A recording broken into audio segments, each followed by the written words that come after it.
So I'm Kohenet, Keshira haLev Fife. I use the she and they series pronouns. And what's relevant for folks to know is that I'm a queer biracial Jew with Ashkenazi lineage. And I'll also just say, as a postscript, in case it's helpful, that Kohenet is the feminized version of the Hebrew word Kohen and translates to Hebrew priestess. We arrived at Pittsburgh after living overseas for 13 years. And we were here just a few weeks when the shooting in the Tree of Life building took place. And so that first year following the shooting really felt like a year of Shiva. It felt like a year of mourning and grief and building resilience and finding our way again. And also just being inside big existential questions about what it means to be a Jewish person in Pittsburgh and in the wider world. And then, of course, we emerged from that year and I went really fully back out into the world, teaching and leading and co-holding retreats and building relationships, and was doing that only for a few months before the pandemic took hold.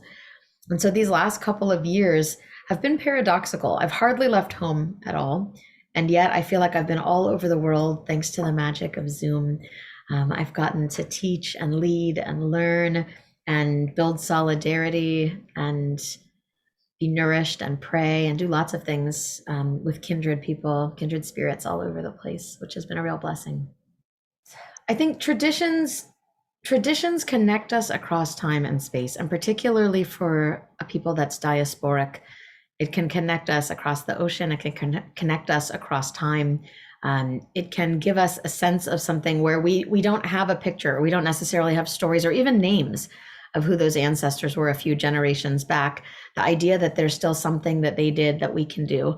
In particular, I think about my great Bubby's candlesticks came with her across the ocean. Those candlesticks are now on my mantelpiece. And so when I light them on Shabbat, my hands are doing the same thing perhaps that her hands did those generations back. And there is something connective about that. And there's also, I think about the imagery of the candles that are dipped, that each time they dip, another layer is formed. And that layer is distinct, but it's also connected to the previous layers, and they together make the whole. So there's something powerful about doing something layered across generations.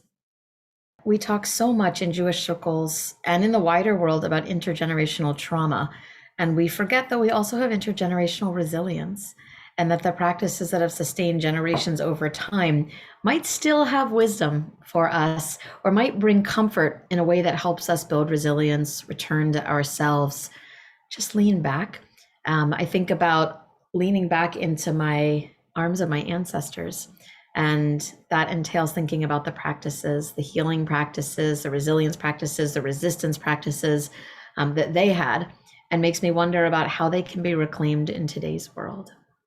And also there's Jewish wisdom here. Jewish tradition teaches us that time moves in cycles or in spirals. And another way to say that is that it moves in phases. We find ourselves revisiting particular times of year, particular seasons, particular holidays that conjures different memories, different felt sensations for us. And it's easy to see in retrospect when the phases shifted. It's not always easy to feel in the moment. And so being able to call upon our practices for grounding, for finding right pace, calling on our senses, calling on our connection to the earth and to the body, they're all ways of bringing us back to ourselves so we can be present with whatever is and allow ourselves to move with it. All of our rituals are connected to cycles of time and earth. I think sometimes we focus on the external when it's too hard to focus on the internal. And I also think about the JOC Eldress Sabrina Sojourner. She says, when we heal ourselves, we heal the world.